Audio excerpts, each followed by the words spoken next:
Friends எல்லாருக்கும் வணக்கம். இந்த வீடியோவில் நம்ம எதை பற்றி பார்க்க போகிறோம் அப்படின்னா, தமிழக அரசு இன்று 10/10/2025 இன்று வெளியிட்டுள்ள மிக முக்கியமான அறிவிப்புகளை பற்றி தான் இந்த வீடியோவில் பார்க்க போகிறோம். குறிப்பாக பார்த்திங்க அப்படின்னா, தீபாவளி வரக்கூடிய இந்த மாவட்டத்தில் தமிழக அரசு என்ன மாதிரியான புது புது அறிவிப்புகள் வெளியிட்டிருக்கு, முக்கியமான தகவல்கள், இன்றைய முக்கியமான தகவல்கள் என்ன, அதற்கப்புறம் இந்த மாதங்களுக்கு இந்த தீபாவளி மாதத்துக்கு தமிழக அரசு வெளியிட்டுள்ள பல்வேறு அறிவிப்புகள், அரசு ஊழியர்களுக்கான அறிவிப்புகள், ரேஷன் அட்டைதாரர்களுக்கான அறிவிப்புகள், அதற்கப்புறம் மகளிர் உரிமை தொகை வாங்கக்கூடியவர்களுக்கான அறிவிப்புகள் என பல்வேறு அறிவிப்புகள் இந்த மாதம் இன்னைக்கு பார்த்திங்க அப்படின்னா தமிழக அரசு வெளியிட்டிருக்கிறாங்க.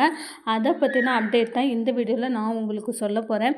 நம்ம சேனலை நீங்கள் முதல் தடவை பார்க்குறீங்க அப்படின்னா மறக்காமல் சப்ஸ்கிரைப் பண்ணிட்டு பாருங்கள். அப்படின்னா தான் கவர்மெண்ட் சம்மந்தமான அனைத்து அப்டேட்டும் உங்களுக்கு நோட்டிஃபிகேஷனாக வரும். இப்போ வாங்க நம்ம வீடியோக்குள்ளே போகலாம். இந்த வருஷம் எந்த வருஷமும் இல்லாத அளவுக்கு இந்த வருஷம் பார்த்திங்க அப்படின்னா தீபாவளிக்கு தமிழக அரசு பல்வேறு புதிய புதிய அறிவிப்புகளை வெளியிட்டிருக்கிறாங்க. அதாவது போனஸ் கொடுக்க போகிறாங்க தீபாவளிக்கு. அதற்கப்புறம் நமக்கு அரசு ஊழியர்களுக்கான போனஸு, அதுக்கப்புறம் மகளிர் உரிமை தொகை உயர்த்தி கொடுக்குறாங்க.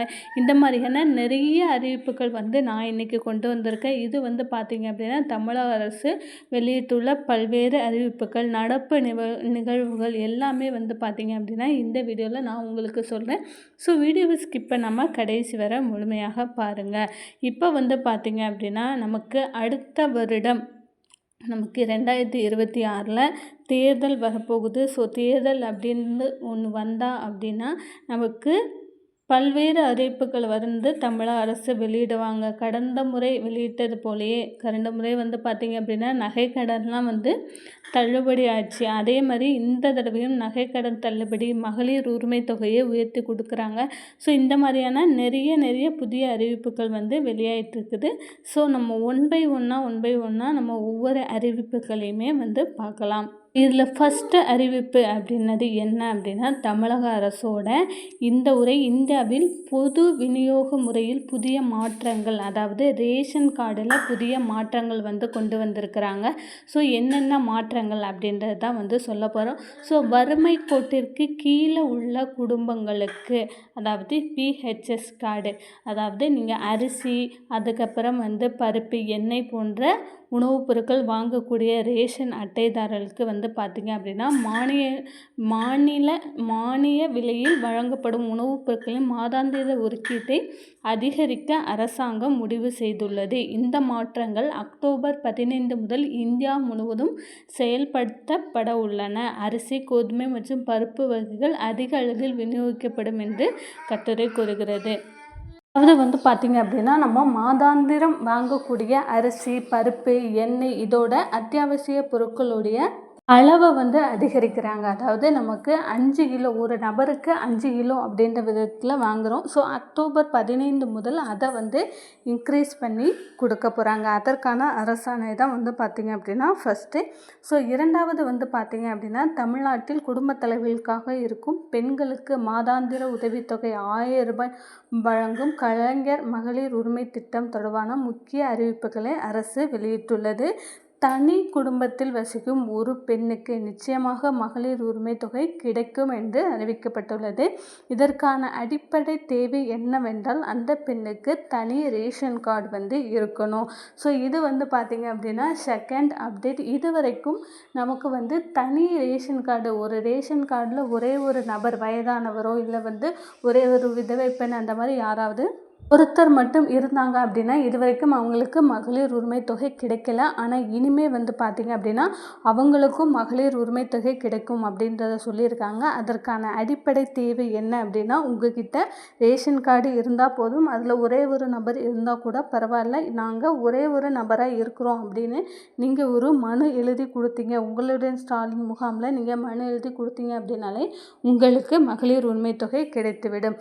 அதற்கப்புறமா மூன்றாவது அப்டேட் என்ன அப்படின்னு பார்த்தீங்க அப்படின்னா, டெங்கு காய்ச்சல் பாதிப்பு அதிகரித்து வருவதால் தமிழ்நாடு பொது சுகாதாரத்துறை சென்னை, திருவள்ளூர் மற்றும் கோயம்புத்தூர் மாவட்டங்களுக்கு சிவப்பு எச்சரிக்கை விடுத்துள்ளது. அதாவது இந்த 3 மாவட்டங்கள் என்னென்ன மாவட்டங்கள் அப்படின்னா, சென்னை, திருவள்ளூர், கோயம்புத்தூர் இந்த 3 மாவட்டங்களுக்குமே வந்து பார்த்திங்க அப்படின்னா டெங்கு காய்ச்சல் அதிகமாக இருக்கிறதுனால வந்து ரெட் அலர்ட் கொடுத்துருக்காங்க. சென்னையில் காய்ச்சலால் பாதிக்கப்பட்ட 12,264 பேரில் 3,665 பேருக்கும் டெங்கு பாதிப்பு இருப்பது கண்டறியப்பட்டுள்ளது.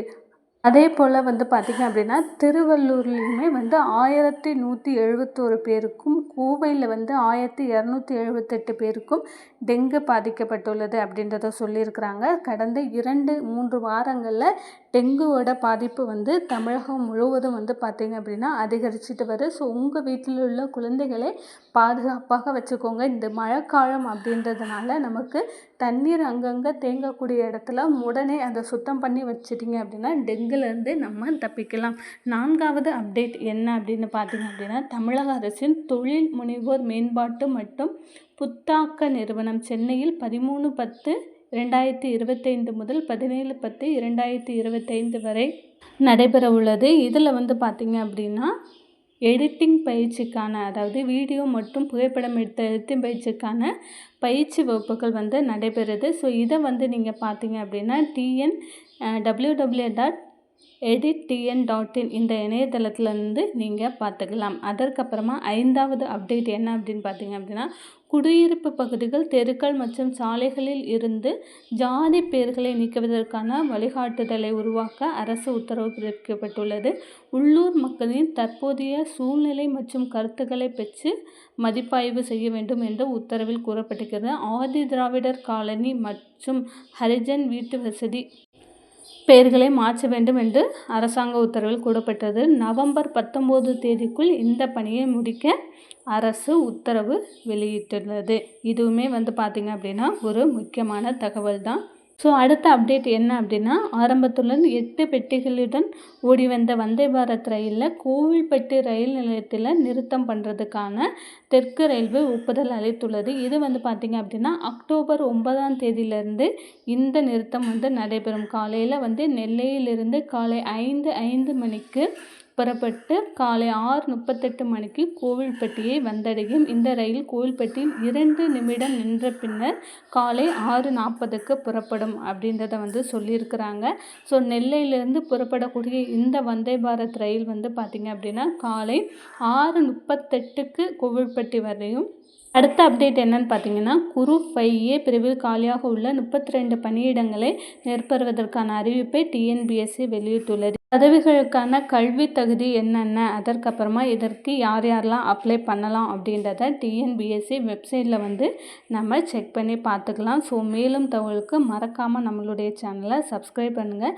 கவர்மெண்ட் சம்மந்தமான அனைத்து தகவலுக்கும் நம்ம சேனலை ஃபாலோ பண்ணுங்கள். தேங்க்யூ.